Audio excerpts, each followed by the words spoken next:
enlightened leadership, I will look at it in a very different way. And in this process, I will also try to let you know the layout of my entire lecture today. How are we going to go about? This lecture is going to be very interactive, not at the very beginning, but as we proceed, it's going to be interactive in the sense that there are 4 dimensions of my lecture, the A, B, C, D dimension, which I will write on the board. So the A dimension is the approach of my lecture. The approach of my lecture in the sense where I will be reflecting on the dimension of how this lecture is going to be. B is the base of enlightened leadership. The base of enlightened leadership in this particular discussion is going to be Indian. So in what way it's going to be Indian, and in that sense it will be holistic. The C part of my lecture is going to be the components of enlightened leadership. That is, in what sense are we going to construct or deconstruct the dimension of enlightened leadership. I am using the word deconstruct also because the minute we use the word enlightened, it's a domain which is not restricted, and we have to do some learning and unlearning in this process of going about. So in that sense, there are certain components. While I will be reflecting on the components, I will also be then beginning with the interactive dimension of my lecture. That is, I have devised a game which I will play with you, and whatever these components are, these will emerge after your discussion. So it wouldn't be that I will say these are the components. So in that sense, it will be interactive process where you will be sharing something. There are going to be some case studies closer to life, and these are written by me, looking at the situations in which all of us are engaged, right? And the D part of my lecture is going to be the direction, like from here where, and there is a relooking, restructuring. So this is in context to a topic in your syllabus, which is in context to the relevance of 8 steps of yoga in acquiring this enlightened leadership. But today we are not going to get into the 8 steps at all. We are going to go to a different dimension, and if I state it, then I don't want to state it. It will emerge. That's what I am trying to say. So in that way, this is going to be. If you have any questions for me, I would love to take them, but I would love to take them after we reach the D. You can write your questions, or perhaps you can email if you really feel those cannot be addressed immediately. So I have to stop at 12 o'clock. So being very democratic, I will promise you also you have a role to play in this lecture. Because although I have come to share something, I am going to take something from each one of you, because looking at your profiles and your interest in this subject, I am sure I am going to go in a very enlightened tone of the word which I will use. So in that sense, as ma'am has already shared perhaps this aspect that although I am a teacher, but I am a student, because the workshops which I have conducted with different groups, so I have tried to meet different leaders, juniors, seniors, in an organized sector, unorganized sector.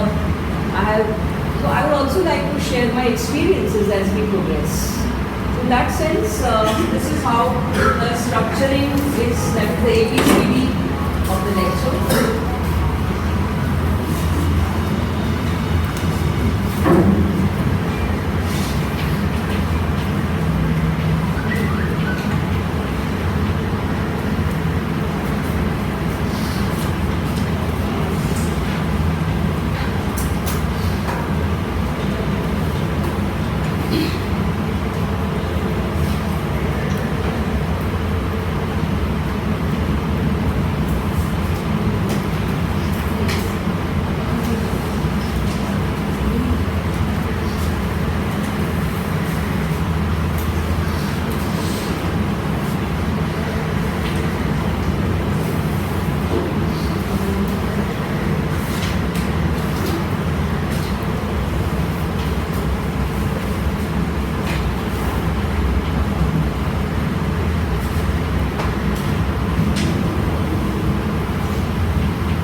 leader. Now this approach, whether it is inside, whether it is outside, whether it is inside, outside. When I look at the approach part of it, when I was giving a deep thought of today's lecture, this approach is I as a leader. We start with I as a leader. Because when we look at our own selves, in different contexts we are leaders. So in this particular way I am looking at I as the leader, the other as the leader, and in that sense the spheres of leadership start getting more and more diversified. And the minute we start looking at this, we are trying to see that there is a guiding post in this particular process. It is when I am a leader, I am trying to look at this leadership in a very different sense. I am trying to look at it in a very different sense where when I am a leader, I may not be exactly a CEO, exactly a teacher, exactly anybody, but still I play a very important role in this process of life. So when I look at life and I look at how I lead this life, in that sense I am a leader. So I'm trying to talk about this leadership approach.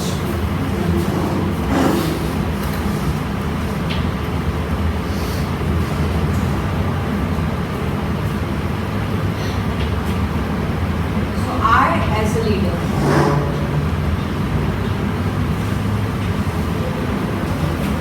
Because I lead life. My life is dependent on how I look at it, how I try to progress. So it depends on how I want to lead that. If I don't want to lead any life, I will be good for nothing. Your coming here also has an inspiration. It's an inspiration maybe from some others, but the most important thing is an inspiration in your own self. You decided to come here and that's why you're here. So that is where we are trying to say that is the I as a leader, this approach, there is a self. Then the other as the leader. The other as the leader is where we are a part of something. We are a part of a family, we are a part of an institution, we are a part of an organization, we are a part of a university, we are a part of a public system. So I am a leader, but I also need to synergize with other leaders. For example, a father or a mother is the leader of that house. If you use it in a very democratic sense, guiding children. Or you have your own parents. You are led by them in some way, wherever, whatever your journey is. So the point is, I am one part of the story, but I am also the other part of the story. So I am guided by myself, but I am not only guided by myself, I am also guided by the other. So that other is in this sense, whatever you can put in that other. And if you look at your own life, this other has played an important role. So the I and the other, and there may be something other than the other. Now I'm trying to be a little bit philosophical. Other and still other. That other is which is not explicit, that which I cannot see, but which I can perhaps feel. There may be something which is guiding us. You may say this is a superpower or whatever, or there is a power beyond. Some may tag it as God, some may tag it as divine, whatever. But that is different from the first self which I mentioned. This is something still at a higher level. I'm not also trying to say that we thus have to be very fatalistic in our approach. But there is something which harmonizes, which notices, which inspires, which encourages, which synergizes, which tries to manifest the plans which are virtuous, which tries to have a kind of a divine dimension in that process. For the skeptics, we would not use the word divine, but we would say that there is something which is beyond our understanding, which also leads.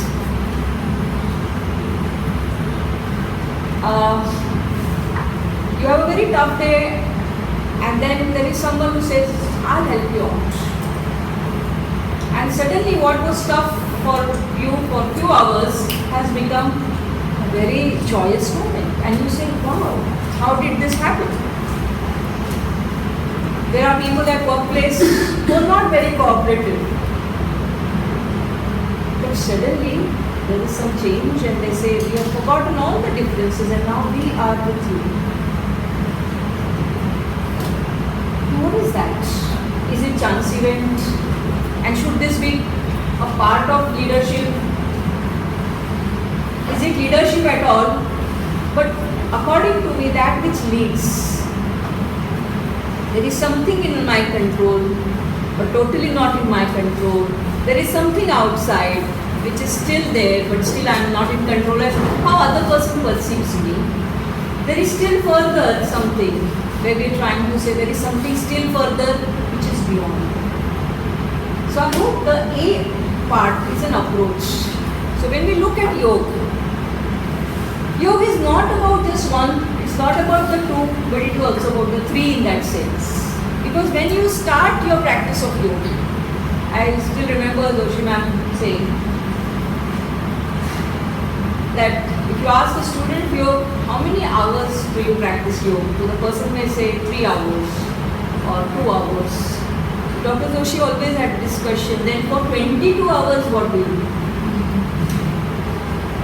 So yoga is a dimension where you are throughout. It's not, your practice is one thing. I'm not clear with this. So your practice is one thing and actual dimension and dynamics throughout in your approach, your attitude.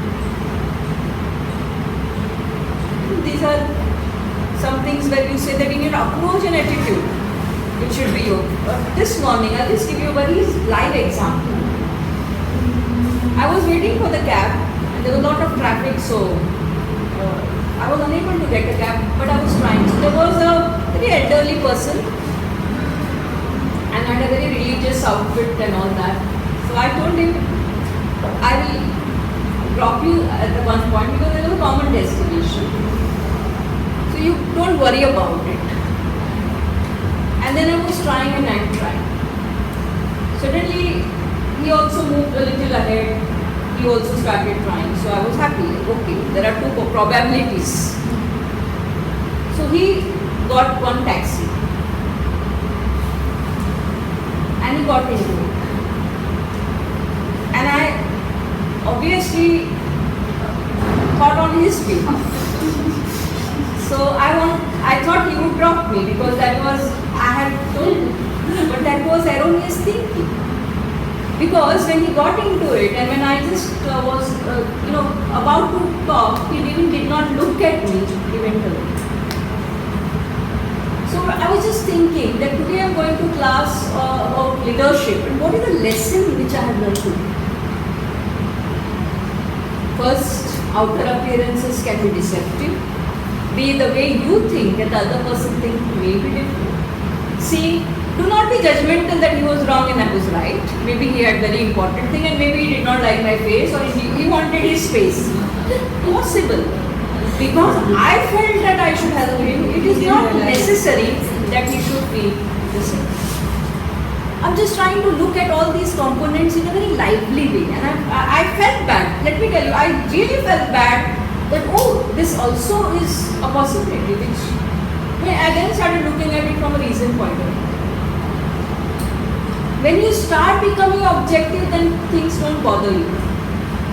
But it did not affect me further. I was very happy, I patted myself.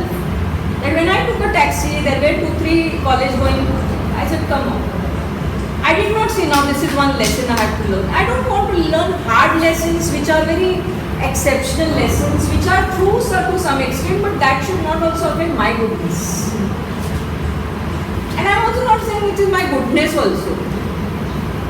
Goodness is a very higher word which we use. This is something, as a human being, we do it. and we should forget about it. So this was one example I thought I should share when I go to the classroom. I do not know whether we can connect, but I think we can. So every minute of the day, there is some learning, and this is contributing to this aspect of your leadership, and this will give you that finesse of how successful leader you are. And the word successful again is a very relative. So am I clear with this? Yeah? Actually, I was to start a lecture with a story and all that. But then I said, this is a nice story today. So let me share this as a part of our discussion. So this is the A part of it, the approach. It's a very wide approach, and you can write, think, work on it, agree with me, ask questions, shoot questions, whatever. You're allowed to do that. And I would really appreciate good questions. Second thing is, all the three may be integrated also, interconnected. They also in isolation look good, but they do not actually have that isolation. They are interconnected in some way. So then comes the base. The base. And here the base is Indian philosophical approach. We can have Western, we can have continental, but today I am going to talk about the Indian philosophy. You have heard about it from many people who may have shared this. So the base of this kind of leadership is Indian philosophy. And now we are going to I'm going to make you come out of your seats and do something with the board. Okay? So now, in case you are in a mood to come out, I will not impose, but I would appreciate. Because when I am talking about the base, we are going to have some picture here. So I am just erasing this picture because this corner will be the picture corner. When I am doing the base, I am doing the mapping. The mapping. So the mapping of the leader will start now.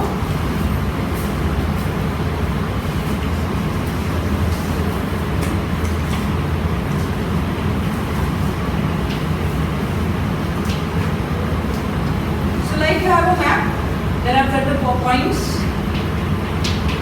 So when we look at this mapping from the Indian perspective, who will fill this map?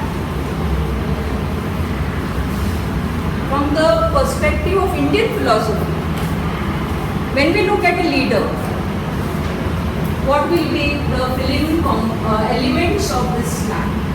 Can anybody come ahead? Vision. You have to write.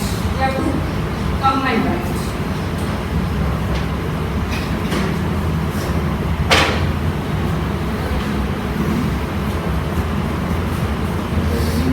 You put it a point where you think is the most important level. So it's a vision. Yeah. Second. Yeah. So we are mapping who is the leader, the base, the Indian dimension. Yeah. You keep your point ready and get ready. So first is vision. Discipline. Okay. Third. Others are also allowed to come and speak. I can erase the other part. You can make it a bigger thing. Yeah. Write it across. Yeah. Intention. Okay.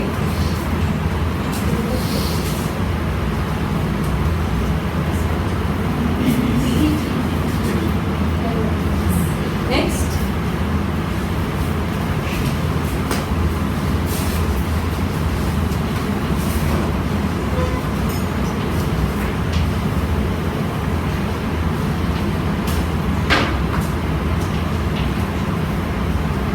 Planning execution.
The last person, one person more.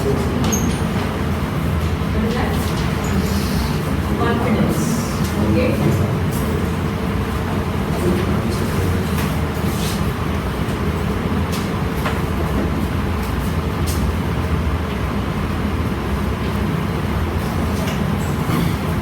What analysis of itself? Okay. Yeah.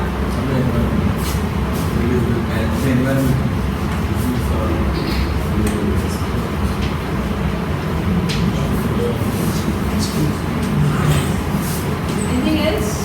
You can just say it. You can culture. Very interesting point. Passion.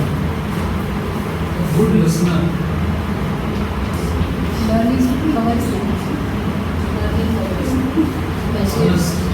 Expert. That's integrity. Yeah? What you said, the Indian philosophy, Ah. Rajrishi, the concept of Rajrishi. Okay. So now when we look at this part, is it something which is common to all leaders? And I want now to point out what is unique to Indian. Holistic. Holistic. Holistic culture. So the word holistic. Now when we look at the word holistic, when you look at other leadership, do we claim that it is not holistic or it is having some other perspective? Different perspective. Agenda may be different. Okay. So when we look at the Indian pattern, it is unique in that sense where we can take 3 or 4 points where we are trying to say it's holistic. So when we look at the word holistic, it covers most of the aspects of it. When we look at the physical, mental, emotional, social and the spiritual aspect of it. And the first diagram which I had made about the 3 aspects of leadership, from oneself to the other self and to something beyond, this realm is a part of the Indian dimension. So one is the holistic aspect of it. Second is when we are talking about the holistic, we are also talking about the cultural aspect of it, as she tried to point out. Because we have a very rich culture, we have a rich tradition. So all those inputs have really added to our understanding of the human person and in the development of leadership in that sense. So they may not have a formal setup of who is a leader, but here we are trying to look at this particular aspect where we are trying to say that there is a component of ethics and culture. So there is no possibility of this being inhuman, being different. There is a possibility of being understanding, but there is a possibility of understanding at different levels. Right?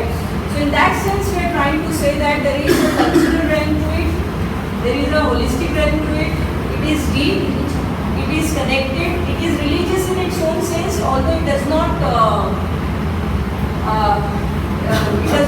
preach, it does not impose, it has given always the scope for tolerance, coexistence. If a leader is of that kind, then he will be a leader who has a higher understanding.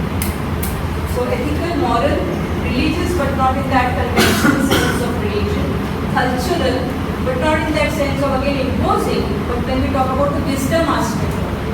So that wisdom aspect of it which one has to cultivate. And as I said that this is through scriptures and through life experiences. The life experience which I shared with you this morning which I had was a part of learning as is mentioned. So there are many such experiences in our life which we integrate and through that the leadership aspect of which gets more richer. But when we look at the dimension of yoga, we are trying to say there is an initiative which is taken to look within. There is an initiative to look within and also helping us to look without. That initiative is something which depends on the human person. It's not that every person who takes yoga training will become a good leader. Second, what is your capacity, what is your understanding, what is your atmosphere inside, what is the atmosphere outside, how do you connect the inside and outside will play a very important role. So in that sense, as I said that today I'm just going to give a glimpse of it because this will go still deeper. But when we look at the dimensions now from this aspect, which is so well written and so many of you have given this thought, if you again give a thought to the point which you have shared, this is something which is a part of each one of us. We all know that who is a good person, we all know who is a good leader, but the point is, there are two kinds of people in this world, hardworking and hardly working. So the hardworking and the most focused people will always work on what should be eliminated because yoga is about 3 E's. It is exploration, elimination and elevation. So it is exploration. You start exploring about your own self. When do we explore? Can anybody tell me is exploration? Do we have some computer software program where we explore, like you watch a movie and then you say, oh, Hrithik Roshan has worked so well. We explore something about Hrithik Roshan. But how do we explore about our own self? Like the physical level we explore when we look across, when we stand across a mirror and you explore something about yourself as you grow. And then we take some actions, do something. But that is later. When we talk about exploring process, how do you explore your own self? Introspective. You reflect, you We prospect. One is you reflect, or you introspect your thoughts. That is one of the exploration. Yes. And as you mentioned, the physical aspect. So there are two dimensions. But Do we start knowing ourselves to others also when we Yes. know them? We know them. Or when we are with our own selves, when we don't have to preach anything, we don't have to prove a point, when we are with our own self, do we start knowing ourselves? Do we start looking at ourselves? Yes. Like you must have read that ticketless traveling in India, almost lakhs of rupees India loses in this process. Now this is where you are looking at your own self, where nobody is noticing and you start cheating others. You start cheating others and because there's nobody to look at you. But the DC sometimes looks at you. And sometimes you have to pay a fine for it. Means I know about some honest people who gave me a reason that somebody wanted to go for a funeral. And the easiest and the fastest possible mode was train. When we went to the train, it was too crowded, the ticket window. So what did he do? We got into the train. And the station we got out, the ticket window was not so crowded. So we purchased the ticket of that cost and he tore the ticket. So he's not cheated the trains. I'm just trying to look at it from a different angle. So I'm just giving you this example of ticketless traveling. Or when we talk about the dimension of sharing something. Sharing something also is a part of you. You have a very tasty cake piece with you which you like the most. And then suddenly there are 4 people in your table. What do you do with that? You keep it and eat it later, you relish it all alone, or you share it. Again for sharing, people sometimes share. But what they share, whether that is shareable. I was yesterday speaking to a 5-year-old child. So I was telling her that I gave her a chocolate and I said you should share this chocolate with everybody when you go home back. So she said that I share. She was trying to tell me I also share that chocolate which my teacher gave me yesterday. So I was very happy. She said I shared the fruit and nut chocolate and I shared it with my grandmother. So I was very happy. But the next sentence she said was, I shared because I don't like fruit and nuts. Oh.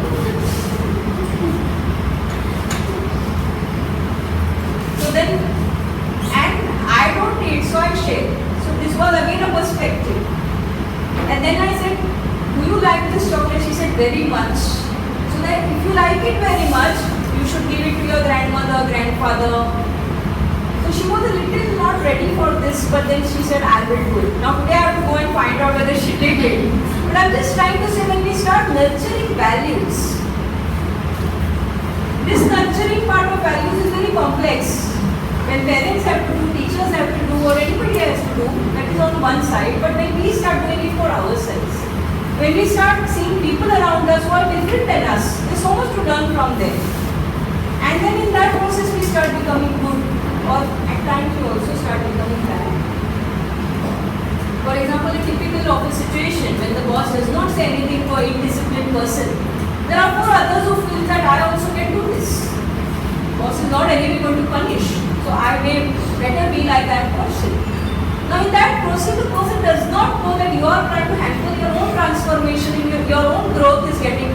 So having good role models around you, they may not necessarily have gone to school, college, university like we have, but even from the simplest of the simplest person, so much of learning is taking place.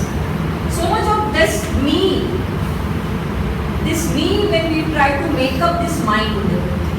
It's not like the makeup of the face that you put it hours together and you wash it off. It is something very more, it has a very more focused impression on your mind. And as you start doing that particular aspect is where you start leading your own self. You start living your own life. Because one aspect that was not written but which I feel is with learning is living. With living is loving. Vivekananda says in one of his letters, loving has a supernatural power. Can a CEO sitting in his cabin love in that sense? Where people don't take undue advantage of this. Can you win people to love? Is it that love only in house, but when you step out, no love? Because when you go to companies, it can be dangerous. People can, view you in a different way. Can we have profit going up just because people have started loving each other? People have started doing things beyond whatever they are expected to. Is it a very idealistic situation, or can we really make it very realistic? Learning also involves Trust. and faith. But we don't love, when we love, we just love. Trust, faith follows perhaps. When you love, but loving people who love you is very easy. But can we love people who are very lazy, who are very crazy, who are very not your type, who are throwing temper tantrums, who are very, very critical about you? Can we keep loving them? Sometimes. It depends on your own position of what you are having. Like in family, maybe you could if you're having a whole company and Yeah. organization, and Yeah. then everyone does anything and everything. So we have to understand the term loving. What is in that situation? My question is whether at home or even in your workplace, there are challenges even to love. Do we take or can we take those challenges? We can take it. Gandhi had said that you should pray for your enemy, like first of all. Gandhi said that loving somebody is very difficult, hating is very easy. He said that already. But that is very theoretical. Like great people have said it. But in our own day-to-day life, is it so easy? It's the approach basically. If you love yourself, you start loving everything around you. So that's how you look at. Yeah? It's all about mindset. Mindset. Is it mindset, or sometimes when situations come like 26 where there was the flood and people out of the way went and organized some things, they started giving packets and all that, their mindsets were different, but there was one circumstance which tried to shake in that person, and there was something humane which we started seeing in so many people who perhaps otherwise people may have perceived as very different people. So sometimes it's not the mindset also, it just comes out. It's there inside you. Yes, it is there inside us. But why is it taking so much time to come out? Because we become very careful with the world. We have our own calculations. We have our own life experiences, priorities. But that's what I'm trying to say. It gets affected by egos. Sorry? It gets affected by egos. Ethos. It's a kind of conditioning Ego or that we have got. initiative, we don't take initiative to measure the times. But how do people take initiative to love us? Maybe Why do probably- we not feel motivated? Like today, wherever we have reached till today, there's so many people who are involved, who have loved, who have made it possible, and thus we are here. I mean, that gratitude is giving back. And when we sit in a chair, why should we become so meticulous in saying, no, not possible? No, this is something I'm just trying to look at it in a very objective way. That when we receive, we don't question it. It's the same like if you have faith in God, when God gives you everything, you have no complaints. But there is something which goes haywire and you say, why me? It's the same thing when we don't understand what this process is. And that's why perhaps Vivekananda says that love is a supernatural thing. It's only when you do it, you will receive. Only the person who keeps loving, like we have so many leaders who have given immense love. And in that immense love, they have received so much, which even money cannot, you can't measure it with money. And they work for hours together, but you don't see tiredness on their face. You may have seen people with that aura. You may have seen people with that different kind of an expression on the face. They are never tired people. They are never bored with people. They are never irritated with anyone. They are always happy. They are always calm. If we have such leaders in the social realm, in our own companies, I wrote one paper which I presented at one of the IIMs on global competition. Where I have taken Vivekananda's approach, where I had said it should not be competition with the other, but it should be competition in itself for excellence.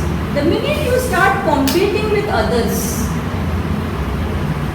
you lose the purpose of life. Even if you watch the Olympics, very good games you watch, and at the end there is both players meet each other. That meeting each other is of your body, mind and the soul. Do we meet each other at the end of the day? Or is my body doing something else, my mind is doing something else, and myself has no connect to what I am doing? Have we become so confused people? If leaders are confused, then you can imagine how the confusion can spread. If a leader in the house is confused and totally angry, you can see that. If a leader of a company does not have this focus, the company is just there, it is not moving anywhere. So in that sense, I think we have, the base is Indian philosophy. When we talk about the holistic approach, when you read the scriptures, why should a leader keep this connect with the scriptures?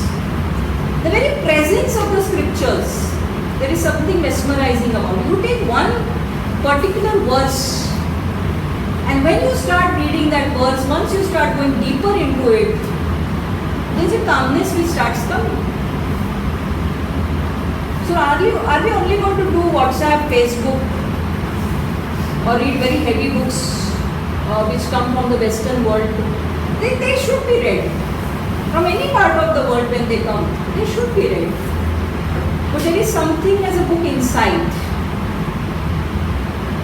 There is something each one of us knows, there is an abundance of wealth inside, which we have not focused.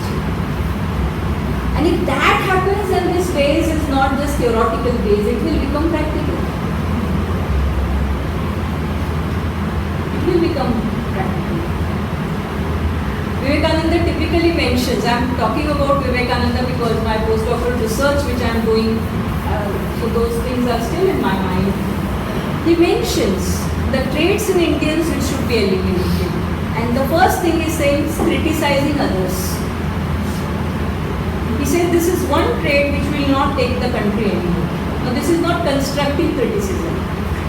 He was criticized when he went to the US.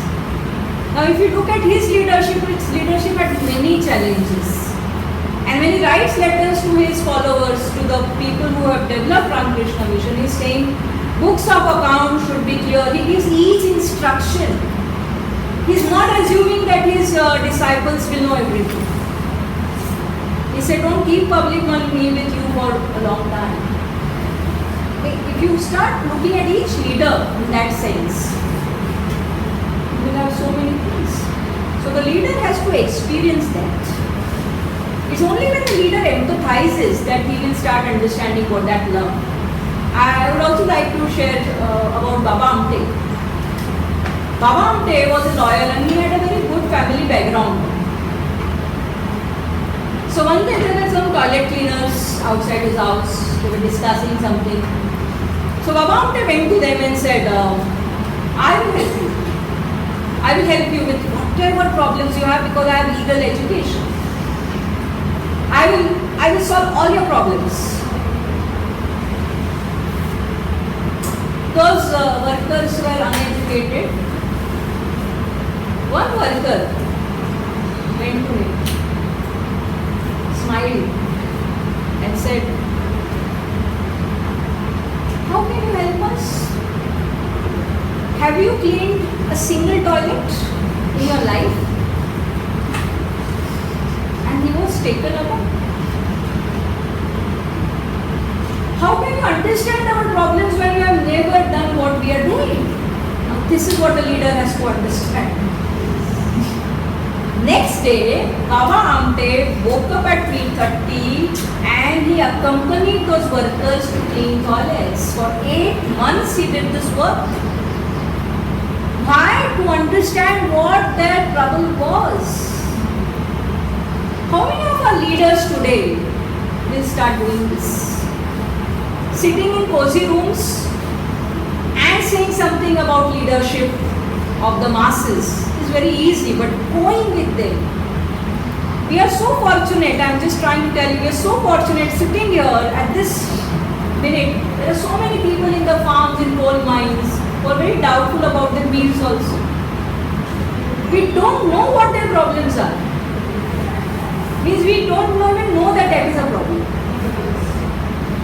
There are so many people in different hospitals suffering, fighting for death. They want to save life. Each minute is important. There are so many doctors working day and night. So we can go on and on. But, the game is waiting for us. And as promised, we are going to the components. So again there will be a map which will come. For this game which I am going to play is You spoke about exploration, elimination, and elevation. Yeah. Is the third one. Yeah. Elevation, see, is when you explore, you eliminate that which is wrong, which you think is wrong, and when you do that, so every day we should start doing this process. We should have these 3 E's in our mind. Exploration, elimination, and Elevation. So all these 3 E's, if you have, then you are very aware person. And when you start doing that, you will yourself can tell me next lecture, do it this for 1 week's time. Be with 3 E's and tell me your experience with these 3 E's. And if you think these are meaningless suggestions, shoot, I will change my perspective towards it.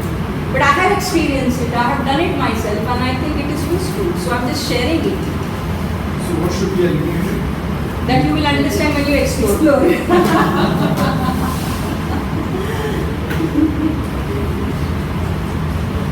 Right? So all ready? All ready for the game? yes. Yeah? You don't have to jump, dance, run, nothing. You have to just start thinking in a more focused way. Before we start this game, I do this with all the workshops I do. So that's why, that's why I'm going to do this with you. And it has a connect to what I'm trying to teach. We're going to have this as a group game, right? Simple 3 things you have to listen to me and do it. First, you have to count how many people are there in this room who are going to play this game. I want everybody here to play it. Second, I will tell about the game. So you can decide whether you want to play it. Second, you have to divide into 4 groups and all the groups should have equal number of members. Third, you You have to do it in exactly 3 minutes and in silence. And in silence. Should I repeat or it's okay? Okay. Yeah? Okay. Right? Don't forget to count your own self. What is the game all about? Yeah, you can count it later. I already counted and made the but I'm telling you because it's necessary for the game. The rules of the game, there are no such rules as such, but still, every game should have some rules. The name of the game is What Happened Next. I read one book of games which are played in America as party game. So there was something which appealed to me to develop my game, so I have developed this. What happened next is about cases which I have written. There is a situation. Every time we live life, there are ethical dilemmas. So there is a dilemma in the case, and it stops there. You have to resolve that. What may have happened next? With some students, when I did this, they were little confused. क्या लिखने का? ऐसे जो मन में आता है वो लिखो. You may also come across a dilemma, but you discuss with your team and write whatever appeals to you. I'll give you 10 minutes for thinking and 5 minutes for each team for presentation. Once the teams are made, there will be, you have to select or elect your leader. So if you take 2 hours to elect, then I will go away. This is a live demonstration of what leadership is all about. I have already the 4 cases with me. So can we start this? And I would also request you, if when I said in silence you have to make, means you actually have to arrange the chairs also, those numbers, and there will be 4 groups. There's a big task which is given to you, and your time starts now. It is 11:22 in my watch. 11:25 we start with the 4 teams. Have you counted something already? In silence I have said, so those who start talking.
cannot change. Explore.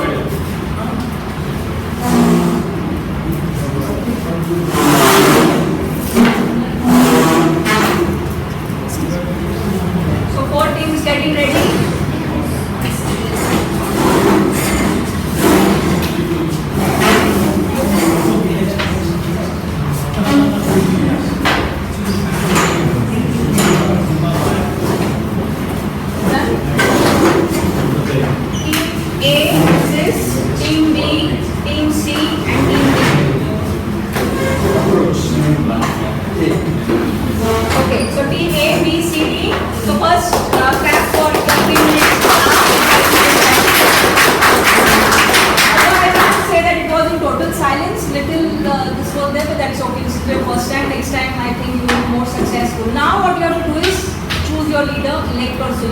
And the 4 leaders will come to me in a minute's time.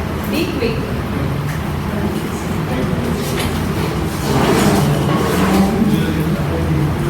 Team A, Team B, Team C, and Team C. This is Team C, right? Team D. Don't start the work, please. First, listen to what I'm trying to say. Get your own team. There's a case which is given. First thing, the process will be, you can just read the case and share it. And what may have happened next, take each person's viewpoint. Yeah. And then the leader has to find out what are the best things which have been said. Put it on the paper. The person who is going to present, he should be clear what the team wants to present. The leader need not come here and present. Please, if you are a good leader, you will delegate. So choose one person from your group who can do this effective presentation. When you present a case, after that I will also present my viewpoint on that case. So there are 4 teams and that is how it's going to be. On your paper you are going to write the analysis sheet team A. So after 10 minutes are over, you will give the case and the paper to me and then we start with the discussion. Is that clear? You have to analyze it, write the points, write team A analysis and then give back the case. Don't write anything on the case. There's an analysis sheet you make and write to team now. Your time starts now.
Okay, time out. Time out. Please give your case and the analysis sheet. Please give it quickly. The points on which you have written, write your case, A, B, whatever, and give it quickly. We start with the presentation because 12 o'clock the lecture gets over. So we need to give more time to this. Team A, Team B, Team C, Team D. I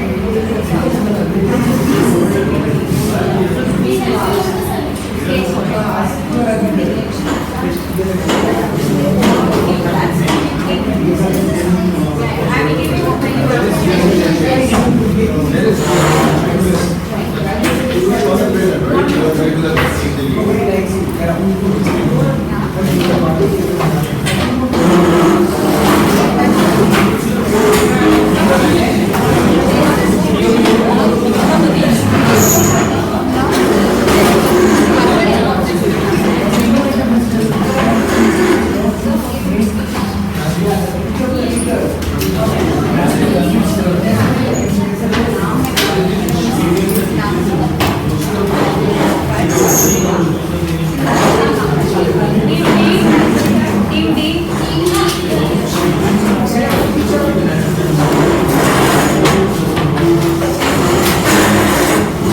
The same sound of silence.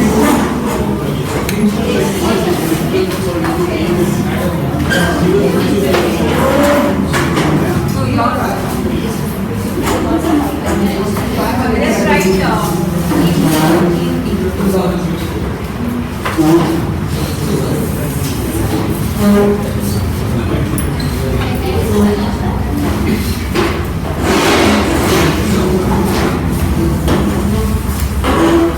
okay. Please settle down fast. The chair should be in the same position as they were before you change the position. Okay. That's it. That's okay. Be comfortable. Be comfortable. How many of you enjoyed this game? Nice. Thinking exercise. Quick thinking. Quick thinking. Okay. Those who did not enjoy this, think about it why you did not enjoy it and tell me later. Because we have not started with the game as such, it was just the first part of it. Now we're actually going to start and we have a little less time, but nevertheless we will perhaps do it. Carry on till 12:05. Oh, right. So, We'll request Professor Sawan to do it. I will try to wind up. Fine, huh? So what now we are going to do is team A. I will read the case and then invite someone from team A. I'll give you the sheet which you have and the presentation and then my presentation. This is how it's going to be. So anybody has a guess why I asked for everything just now? So I don't write. I'm also trying to be a leader. To make my thing clear because I generally used to not take all this beforehand. But then I thought when I saw people, when others are presenting, they are discussing the right thing. So this didn't appeal to me. So a leader has to take the totality of experiences and improve the next time. So that's what I try to do. Team A case is, I have written myself these cases, so these names are fictitious, these people are fictitious. So any resemblance.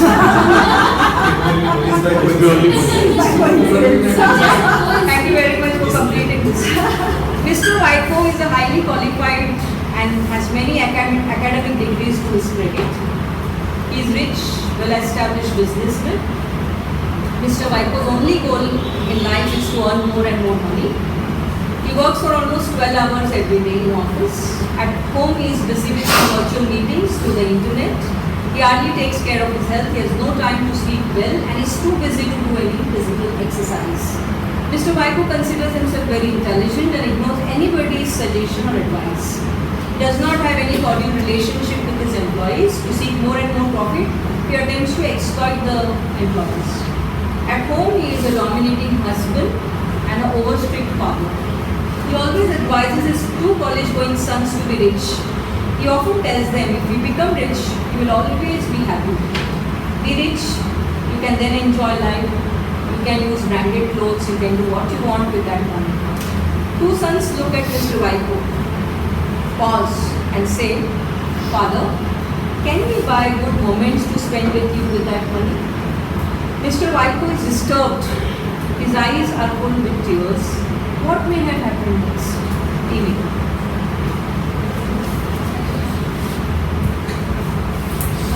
Yeah.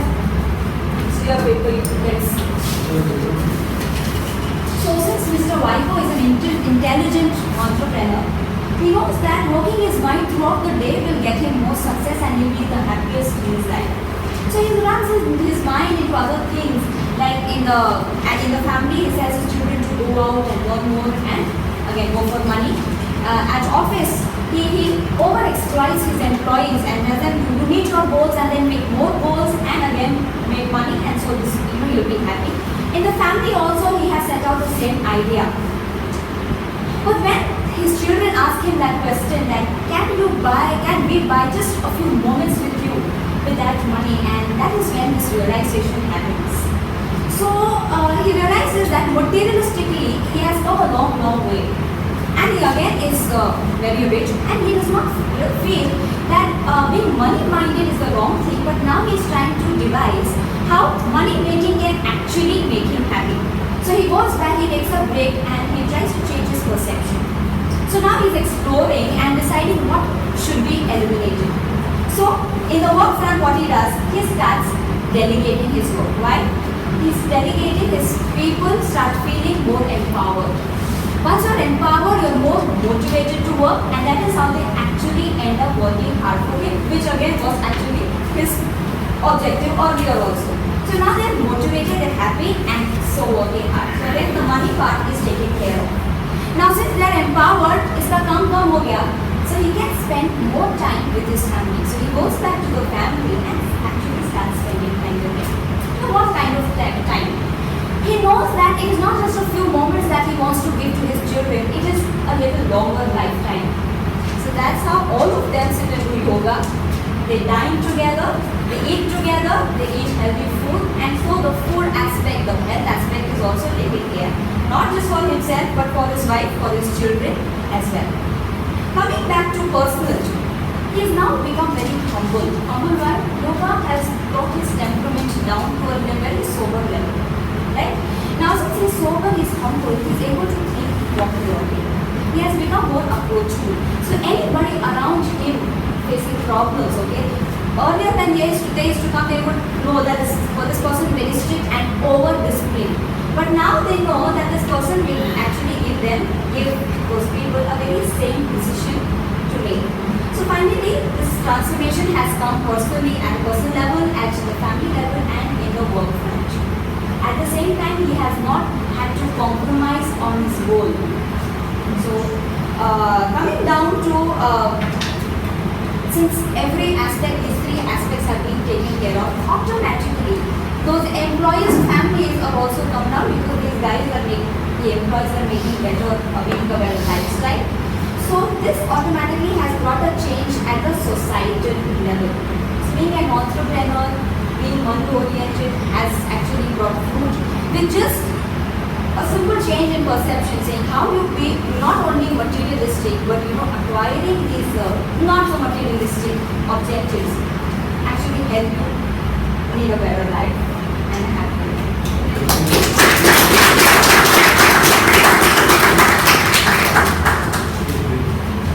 Very interesting presentations. Generally, I used to also say all claps after all the cases. This also have changed because then what comes spontaneously should be welcome. When I was thinking about Mr. Vaiko, when I analyzed this case, I look at Mr. Vaiko doing dual leadership, one at home and one in the company. And there is, when you look at Mr. Vaiko, as the case mentions, he has highly qualified many academic degrees. Now, there is information, lots of information, but there is no transformation. And when we look at leadership, I'm coming to third point, the C, the components of this, where we are trying to say about the balance. He has much, but he has actually nothing. So as Radhakrishnan says in one of his essays, that poverty of thought is the most dangerous. This Radhakrishnan is Sarvapalli Radhakrishnan, President of India. So he says that poverty in India is where the economic growth gets hampered. But when he talks about civilization which can get hampered, then there is poverty of thought. So when we look at this particular aspect of Mr. Vaiko, he has abundance of what he wants. There is a lot of information, but there is no transformation. There is poor awareness. He is into that arrogance cloud and he is not able to. This is, do you think Mr. Vaiko, which I have tried to depict to my case, is a fictitious person or such Vaikos do exist? Many. And if these exist, they have to become aware that they have to change. So one of the components of this is Jnana Yoga. When we look at the holistic realm of it, that when we start looking beyond information and when we try to reflect on transformation, as she very nicely pointed out the dimension of yoga, the dimension of that awareness at the different levels. So when we talk about information, degrees give us a lot of information, but they also show us the path, the gate towards. So there's a nice quote that the teacher shows you to see things in a different way. So the guru which is within, are you getting focused? Or the teacher, so many teachers you may have come across in your full curriculum, whatever you have studied. What are those things which are beyond information? And if you start reflecting on those aspects, then that transformation starts. I don't have much time, that's why I'm very eager to listen to the other people also. Just And may I just add one please, point? please. Just one point to think over. While understanding leadership, second lecture which I delivered regarding the topic, I said that it's all in the mindset. So think of Mr. Vaiko, whether he is individualistic in his approach or whether he is also thinking of society at large. I won't say. Even his family is a basic primary social institution. Marriage also is a very basic primary social institution. So is he thinking about society even as the two primary units, marriage and family, because they provide a stable society? Give a thought to this. Very interesting point. Write it, mull over it, because this has a big connection to what we have been doing. Because if you are not happy with the family or you are not happy anyway, there is no harmony which is there.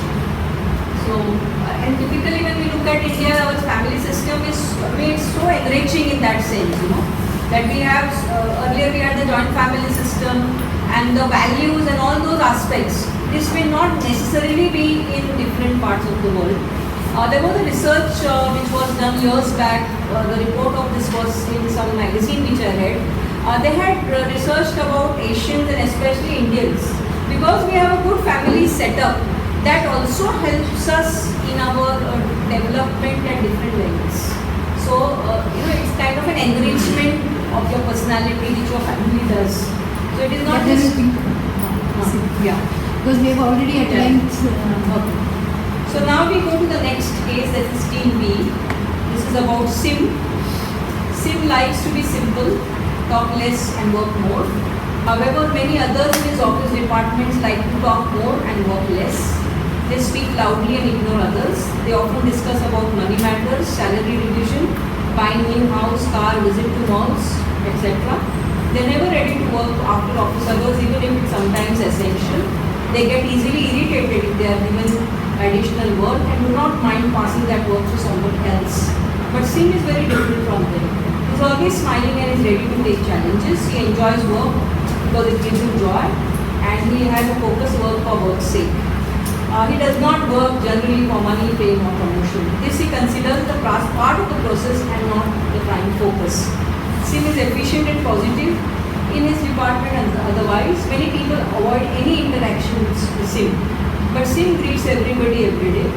Many criticize Sim's well behavior, but he considers his office colleagues as family members. Many do not see Sim in the office for a few days. Rumors are spread everywhere that Sim has resigned. Many are happy due to Sim's absence. It's only after 7 days, Sim comes to office. He's smiling. Curious people in the office ask him, where were you for all these days? We thought you left the job. Sim replies, I can never leave this job. I was selected by the office authorities for a special leadership program held in America. I represented our office at the international level. Your best wishes may be this person. What may happen next? What may have happened next? Did we?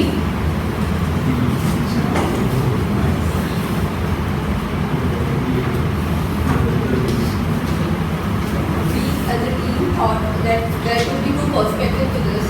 Either a good aura that is positive and bad aura that could be negative. So first I will go to the good aura. That is, the curious people would appreciate him and think that he had lost the opportunity of going to America, of doing the leadership course, and they would start following him. They would start that he would be an example for them, good example for them. Then the other good point is there would be transformation in people's perspective and looking at him. Because people were avoiding him, they were not talking to him. Although he was wishing good morning or wishing them, but they were avoiding him. So there would be positive change in people's perspective. He was looking at him. Then people would start following him. There would be self-realization of the colleagues. They might follow his success story. People who are not working and was not actually people who are not working might start working with the organization. There can be a healthy competition among them. Then Sim might be an informal leader for them. He would be a symbol of success, and the office environment would change for betterment. These are the positive things that might happen. The bad aura, that is the negative thing, that people would start more getting jealous about him. Like he has got the opportunity and we did not get it. So, and the happy people who were happy because of the absence of him would start creating more negativity in the company with why he has been selected for getting there and why we not. So that can be negative. And this would bring more nuisance in the organization. So these are two perspectives as when thought that all people don't think same. So something good or something.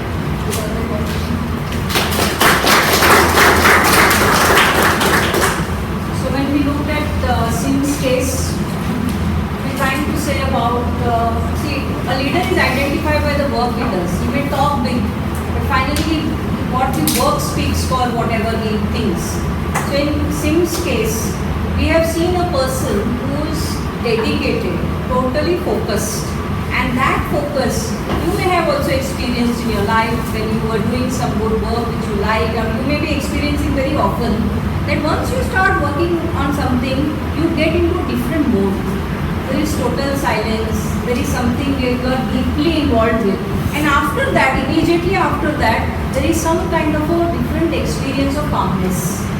There is nothing like I did it, only I did it. When you look at people in companies or any other places also, you see people carrying baggage of what they do. Some people always say, I only do, others don't do. Second, that nobody listens. People brag about it. When we look at this component of Karma Yoga, which is one of the second component of this, where we are trying to say a leader should start becoming aware of what this work is all about. It is not to cause stress, but it is for elevation. And what should be eliminated from that work is the ego which keeps coming. To some extent it gives an identity, but if you carry it with yourself, then you don't give credit to others. You start thinking you are the best, and in that process your work is not really progressive. And in this case, when we saw Sim's attitude, his attitude has always been to take others and move. So whenever any task which is, and he is ready to do any task. So whenever any task is given, please think that as a leader, it is a way for exploration, it is a way for elimination, and it is definitely for elevation. So in that sense, Sim's case sounds interesting. So a leader should not just aspect of it, but you should also have the action aspect of it, and that action with lot of dedication, lot of conviction, focus, contentment, calmness. All this is there, and this will only happen not one fine day. It's a part of practice. Again and again, one starts doing. Yeah. What we should have done to overcome this negative aspect what she has told. Keep doing it. There are going to be people who will always criticize. There are going to be people who will always say, but when you believe and when you think that it is right, you have to focus. Because these are all challenges which will come, and a person, a leader is one who emerges and starts going beyond. So that going beyond is for excellence. It's not for anything but for excellence. So we move to the next case. This case is the 14C. This is about Doro. Doro is a shopkeeper. He worships God and always asks for special favors from God. He is unhappy with God when he is not able to make good money. He considers it not necessary to thank God when he gets profit. He speaks lies and does not mind cheating his customers whenever possible. But Doro preaches everybody he meets. He tells them to be honest and respect God like him. An angry customer looks at all other customers in Doro's shop and shouts, "Mr. Doro, do not preach honesty. Learn to practice honesty first." What may I add next about Mr. Doro? We have one more case and then we wind up. But nevertheless, Team C has worked on this. Good afternoon, everybody. So, as all of you have heard the entire story, first there can be several aspects to what may have happened next. First thing that may have happened is he might have denied whatever he has been accused of. He might have said that he might have defense and asked for a proof that how can you say that I have cheated and I have done wrong to somebody. Other thing that can happen is he might have started crying and took sympathy from people saying that I am poor, and he might have started blaming God again as he does every time. He might have blamed that it's because of him I am poor and it's because of that I have cheated others. Another thing that can happen is that he might have realized at that point of time that if he continues such kind of thing, he might lose his regular customers. So he might have decided to change again. And another thing which can happen is that he can do things like he will cook up other stories, and he will try to deviate people's mind and brainwash them.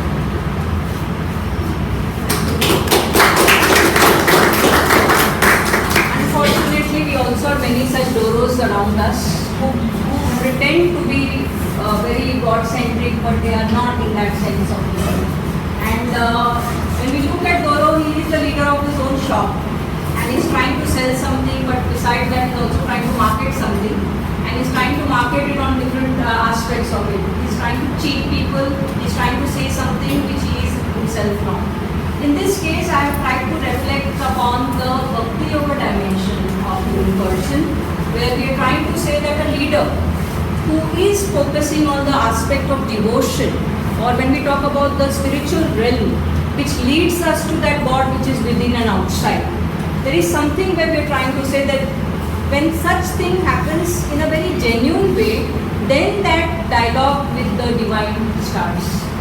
So when, as I said, that when you start going beyond, and when you start doing things not just to impress others or for just getting profit, but this profit should not affect. For example, there are today many companies who are profit-making companies, but they are adding pollution. So this cannot be called profit. So when there is a sense of calmness, when there is an understanding, and when you are into the dimension of divinity, your focus becomes amplified and more manifested. So in that sense, when we talk about knowing oneself, it is knowing oneself for going high, and once you start knowing, as Vivekananda says, learn to see God in yourself and others. So once you start seeing God in yourself, there is a lot of elimination which has taken place, then only you will reach that God. And when you start seeing that in others, that means you are able to move beyond what they are and trying to see that goodness in others. When a leader starts perceiving this, then the people in his organization are not just people, but they are fellow beings who are on a journey together.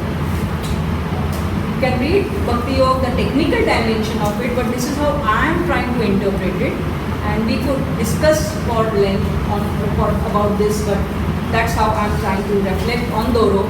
That Doro has to also introspect, and these Doros in our multinational companies who are there have also to reflect within and to see that God within and You know, leadership at any realm also, like Doros.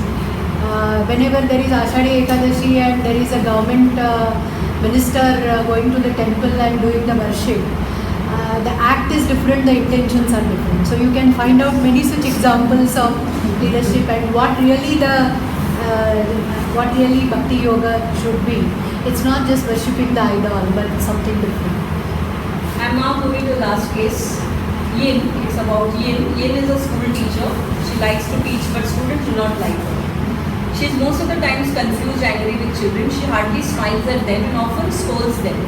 When children make noise, she becomes very aggressive. She is always unhappy with herself and others. Yin is very often unwell and is not eager to come to school. She hardly communicates with others in the school staff room. The school principal calls Yin to her table. She says, Yin, many students are not happy with your teaching. Many teachers feel you hardly communicate with them. What is the matter with you? Yin looks at the school principal and says, I am fine, madam. Students and teachers of this school are bad. All are bad. I am good. I can never be wrong. School principal looks at Yin. What may have happened next? What a destination.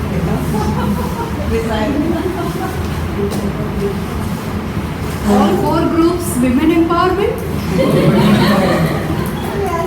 Women power and And in this case, the Yin thinks that it's only I, me, and myself. Here I have two perspectives of it. First, if it was a normal principal, he would just try to explore her problems, find out the reason, what would be the things why it is leading to this. She would advise, the principal would advise go for a counseling session or something which would calm her down. Whereas in another case, if he was a good leadership, if the principal had leadership skills, then he would ask the students to praise her. He would want that he wouldn't want the teacher to resign. He would see that his employees do not resign because of such things.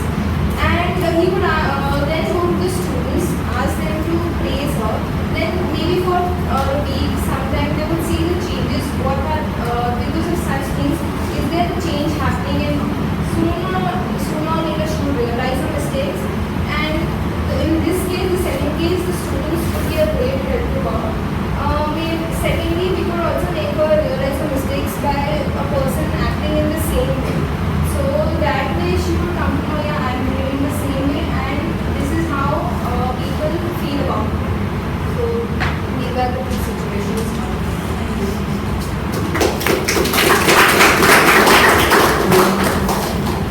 Interesting presentation.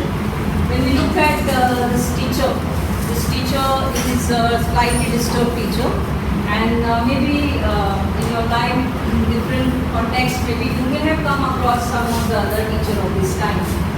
But what happens when a teacher is leader in the classroom? The teacher can demotivate the child like anything, and the child will lose interest in life totally. And that's the reason when we look at this, it is said that mother is the first teacher and the teacher is the second mother of the child. And in that sense, the mother also has to motivate and the teacher also has to motivate in that sense. But a teacher also is a human being. And that's why when I looked at this case, I looked at it from the perspective of Raja Yoga. When we talk about the disciplining of the body, the mind, the breath, all that, where we have, as Sri Aurobindo says, these are the inner instruments. And these inner instruments have to be equipped properly, because when a teacher, like any leader, has the mass to control, the person has to be totally equipped and empowered to look at it from a different angle. One has to start going beyond. If you go into an angry class and you come back more angry, then you have lost the battle. So this is where once when I went to Pondicherry, a very senior teacher, I asked him a question. So what is your idea of a good teacher?